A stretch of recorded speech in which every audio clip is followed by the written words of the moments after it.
Good evening. My name is Kofi. I work for a small company called HubTran in Chicago, and we make software that automates back office paperwork for the logistics industry. So if what I'm talking about today is super exciting to you, Erlang and Elixir and Haskell, and you're interested in working with that kind of stuff full time, HubTran is not yet the place for you, but I hope that it will be someday. But either way, I would enjoy talking with you. So the talk today is in 3 parts. The first thing I'll do is talk about why I did what I did, and then I'll talk about what it is actually that I did and how it works and why I think that it's nice. And I'll tell you some reasons you might not want to use the thing that I built. But first, I'll tell you a little bit about myself.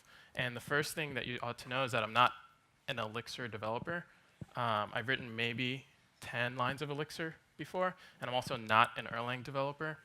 I am really, deep down in my heart, an Elm developer. And Elm is a functional programming environment that you use on the front end. I've really enjoyed the time I've had working with it. And over the last year or so, probably more, I've become obsessed with the idea of running Elm on the back end and specifically on the Erlang VM. So this represents the pipeline that Erlang and Elixir both take to eventually generate Beam bytecode. And it also documents in a nice picture the 2 most common ways that any language gets to Beam. So the first would be the Erlang way, which is pictured in green along the bottom. And this is how the official Erlang compiler works. It gets to Beam eventually, starting from Erlang source code, but in between, there are these major data structures that make the code easier to work with inside of the compiler. So Erlang abstract form and Core Erlang are the 2 big ones, and this is all tools that is written largely in Erlang at this point. How Elixir works is that Elixir has its own compiler front end, it's called, that reads the source files and does some of its own transformations there. But then it just hooks into the standard Erlang compiler and kind of lets the Erlang compiler take it the rest of the way. There's another approach that is not pictured, and that's what languages like list-flavored Erlang or Alpaca, or as I learned this morning, Clojure do, which is that they also hook into the Erlang compiler on the bottom, but they do so by targeting the core Erlang data structure. And core Erlang is where you get most of the Beam optimizations. So I think that it ends up being a convenience issue whether you target abstract form or core Erlang. But as I mentioned a couple of times, all of this tooling only exists in Erlang. The Elm compiler at this point is written entirely in Haskell, and I was really interested in using that tooling because that's the tooling that allows Elm to have its renowned great compiler error messaging, and I am interested in sticking with the same syntax that Elm currently offers. So at first, I decided to generate core Erlang. All of these data structures that I showed on the screen are externalizable. They can be written to and read from the file. And core Erlang is generally pleasant to use. It's basically a subset of Erlang that's a little more explicit. I wrote a blog post about why I thought core Erlang was nice in general, and it's called the Core of Erlang. And if you Google that, you can kind of read my experience report. Like I mentioned, the other projects that are using it successfully are primarily using it in the form of a data structure. So they're building up this data structure in memory and then using the Erlang standard library, actually just a normal function that they can call and pass a data structure through so that the Erlang compiler can finish the operation. So I was using a different model since my compiler was implemented in Haskell, and I actually had to write this core Erlang to a file. And one of the design constraints I have put on myself when thinking about this running Elm on the Beam project is that I want to take the feature that Elm has now, which is that it can generate a lot of these guarantees because it provides little to no backdoors in the ecosystem. And so when I say backdoors in the context of Elm, I'm talking about normal JavaScript. And so there are very few ways that you can just write arbitrary JavaScript inside of your Elm application. And so that gives it the guarantee that your Elm app will never crash on the front end, because instead, the only way to communicate with JavaScript is asynchronously, and all of that messaging is type checked at runtime as well. So this is a pretty big design constraint. Fez is the name of an F# to Core Erlang compiler that I believe spits out Core Erlang files. But it's generally compiling one F# module to one Core Erlang module. So this means it's possible to create scenarios where the code that you type checked in development still crashes at runtime. Say you pass in a function that throws an exception inside of the function. So you didn't necessarily write the function in F#, so it wasn't type checked, but you can still blow up inside of your F# program. And so in order to enforce the no backdoors policy on the Beam, you have to compile everything to a single module. And at runtime, this means that if you check types at the borders of your node, you can prevent certain types of crashing at runtime. So doing this in Core Erlang resulted in very poor performance for me, generating a huge Core Erlang file from a bunch of Elm modules. And so this is an entry from my unofficial devlog. It reads, compiling Core Erlang took 7 seconds just for elmlang/core, which is the name of the standard library. But loading it was fast in a hand-wavy sense. This is the kind of entry in a devlog that's entirely unhelpful after the fact, because I did not record what I did to get this benchmark, other than just compiling the standard library. And I was unable to reproduce this alleged 7 seconds on my 2018 computer. This just illustrates how I got the intuition about a year ago to research what it would be like to compile straight to the Beam without going through Core Erlang or any of the existing Erlang toolchain. And so this automatically gives you a win on file I/O, because you no longer have to write the Core Erlang file only to read it again to write another file. But I think there are potentially other benefits as well, which we'll kind of get to later in the talk. So that's how I decided to write a Beam encoder, is what I'll call it. And so now we'll look a little bit at the project itself and how it works. And the first question, I think, is what is an encoder, and what does it mean to encode? So at the end of the day, all files are just binary, and files are only meaningful to us once we decide how we're going to read them. And so ASCII is a very common encoding where we decide to read each byte as a base 2 number. And then we map the numbers to letters and symbols in the basic Latin alphabet. And so ASCII is perhaps an encoding that many of us are familiar with. And so once we've decided that we're going to read this file in a certain way, it's actually very trivial to read the file. It's not magic, it's just the table that I showed you before. So this is a real set of numbers that you can generate on your computer with a program like hexdump. And since I told you that it was text, it's pretty easy to read. We just find the 97 and replace it with an A, and then find 98 and replace it with B, and then we do the same thing for all of them. And this is the contents of the file that I wrote.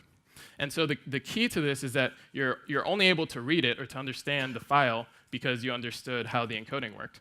And so using the encoding is generally simple. It's just determining which encoding you're going to use is the only point of obscurity. So Beam is exactly the same. Beam is a binary format, and a lot of times when I talk about the work that I've done, that I generate Beam files, the binary part is what makes people think I've done something very complicated, but it's just a set of rules that I'll show you a little bit about how they work, and then you'll understand how to read and write Beam files yourself, if you ever wanted to do so by hand. So Beam is really interesting as a file format. Sorry, I forgot that was there. Because it's compact and it's typed. And when I say that it's compact, I mean that one of the primary goals of the file format is to pack as much information as it can into as few bytes as possible. And then when I say that it's typed, I mean that it's critical to make sure that you're using the correct argument types for each Beam instruction, and remembering that you're directly programming the VM at this point. So at the assembly level, if you pass the wrong argument type to a function, you can crash the VM, and as far as I know, these kinds of crashes are not recoverable, and these are not the types of crashes people are talking about when they are talking about Erlang's fault tolerance. So the VM does have some defenses at load time to make sure that your file is valid, but they're not completely exhaustive, which is why the types become really important. So codec-beam is a library that I created so that I could focus on getting these things correct. And it's an assembler for the Erlang VM in Haskell. So when I say assembler, I just mean it's a set of functions that helps you to create valid Beam bytecode, just like the Erlang compiler would create. The one interesting fact, I guess, about this library is that the test suite for this repo is just normal eUnit tests, because all I'm doing is creating valid Beam using the library and creating simple functions and then calling those functions from the normal Erlang runtime. So that means that all the tests are running against the official Erlang runtime.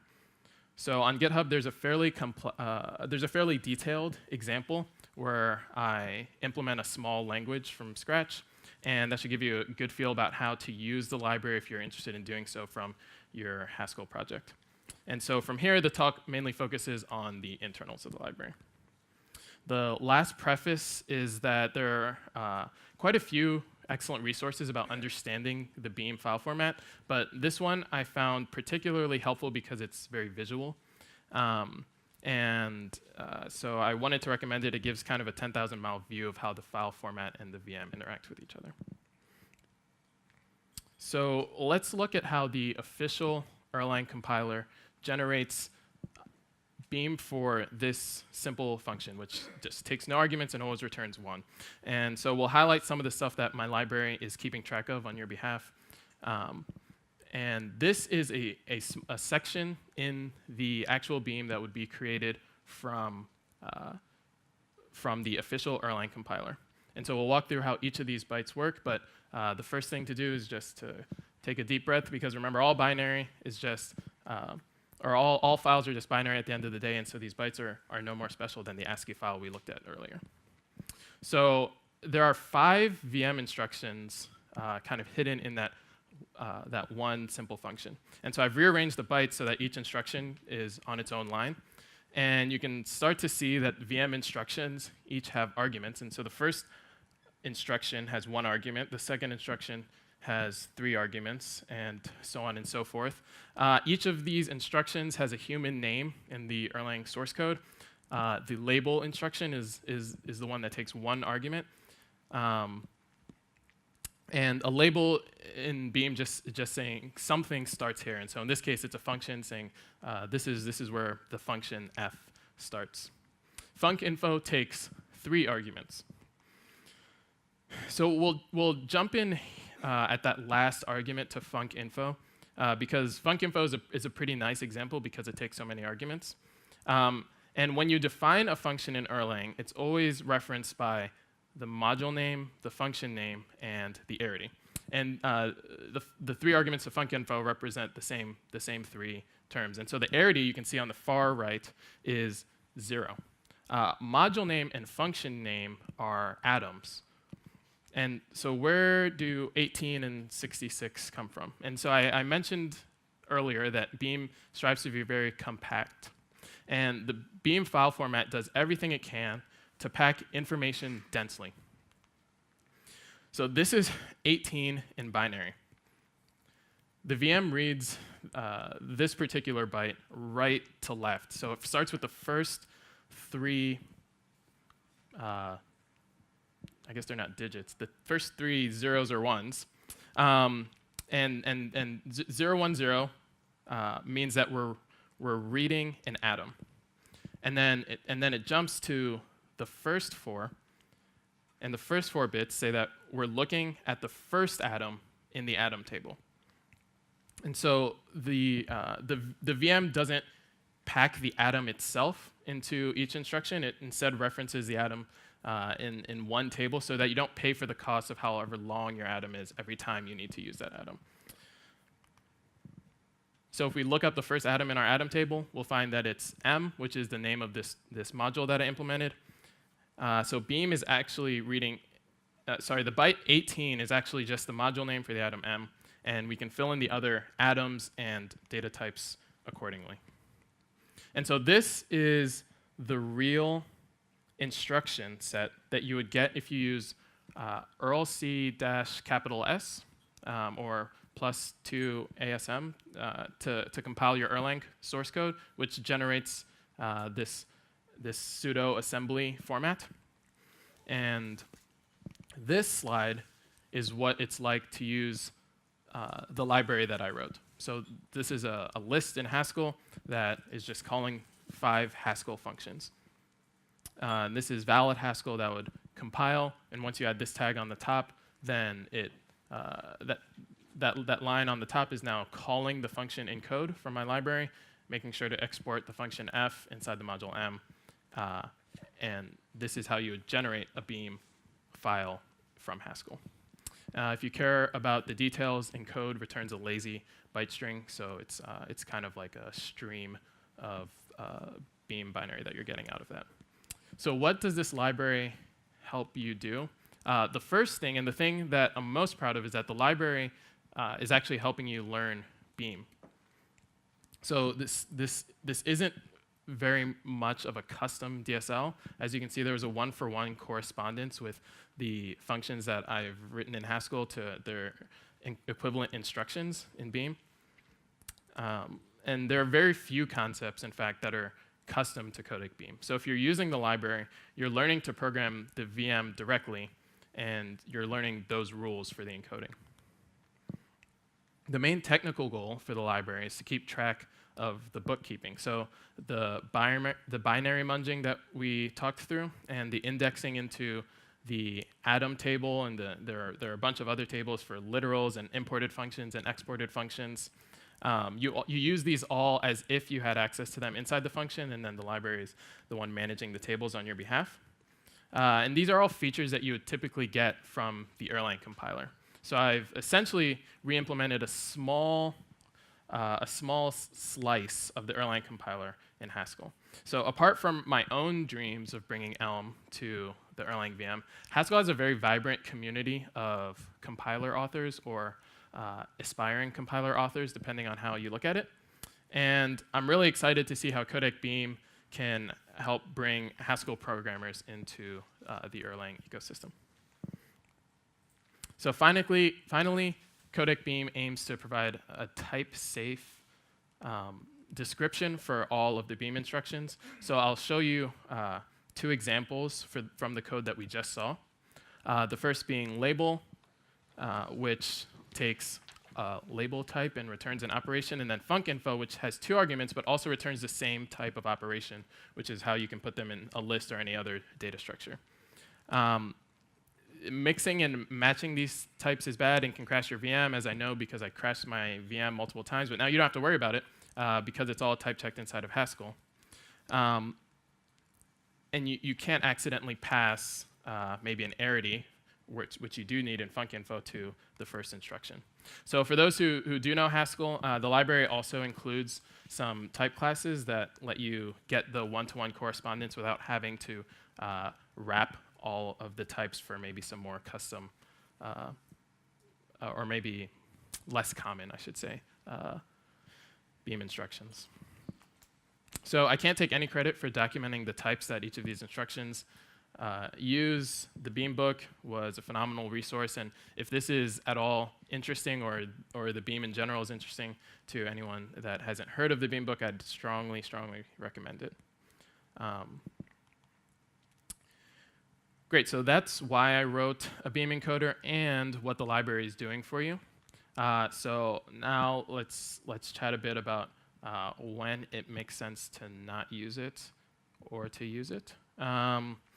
One phrase I've come to appreciate from my time in the Erlang community is this phrase, battle-hardened, which folks like to use to describe the I'm not sure. I think it's the runtime, but maybe the language itself. The idea is that Erlang, being 30 years old and now 20 years old open source, is not a library that some random person wrote because he read the Beam book and then he posted some code on GitHub and then linked to it on Hacker News. That is what I did. So if your options, you're creating a project and your options are to use this 30-year-old battle-hardened system or codec-beam, I will encourage you to prefer the 30-year-old battle-hardened system. This metric is the number of GitHub stars that codec-beam has and the number of GitHub stars that the Erlang OTP repo has. So I like to think that codec-beam is 1.4% as battle-hardened as Erlang OTP. So that's what you can tell your friends.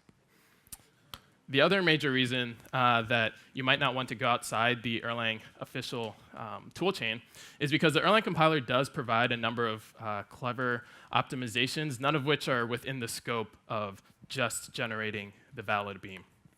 So if you were interested in creating a compiler from your language to Beam outside of the Erlang toolchain, then you'll have to re-implement a lot of the compile time optimizations that the Erlang community has already implemented inside of their compiler, which is one of the really great reasons to compile to something like Core Erlang if you can. So this is something that I'm actually excited about from the perspective of running Elm on the Erlang VM, because Elm has types that you have access to at compilation. And so I suspect there are opportunities where what I've been saying jokingly in part is that I'll be able to create a faster Erlang than, or faster Beam than Erlang can create. And all I mean by this is that there are times where I could potentially generate a more aggressive VM instruction, knowing for a certainty the type information that I have access to. So in closing, in the last segment, I just wanted to give a brief demo of the environment that I've built so far. So I've been talking about this codec-beam project, but really I built codec-beam so that I could work on this language environment. And this is that environment. So on the left, you have the Elm file that will be what I'm demoing today. And if you're unfamiliar with Elm syntax, really the only thing to pay attention to is the last few lines on the left, which should look a lot like a normal Erlang gen server. So this is just a counter example where every time we get a message, we'll increment the counter by 1 and respond with that new number. So I'm building the executable. It's a Haskell project. I'm calling it Pine playfully. It's not endorsed at all by the Elm team. This is just my personal thing, and so there's no need to spread any information that that Elm is now officially compiling to Beam or anything like that. This is just my personal experiment. So if I run the compiler on this Elm file, then I can open the normal Erlang console and start gen server. The compiler created a file called pine.beam, and when I send a message to that server, I get the number 2 back, and then the number 3 back, and number 4. And oh no, oh geez, I messed up. Well, that's it. You get the higher number. You get one more than what you had before. So that's the demo slice, and that's all that I had for you today. So thank you all for having me, and I think there's plenty of time for questions if there are any.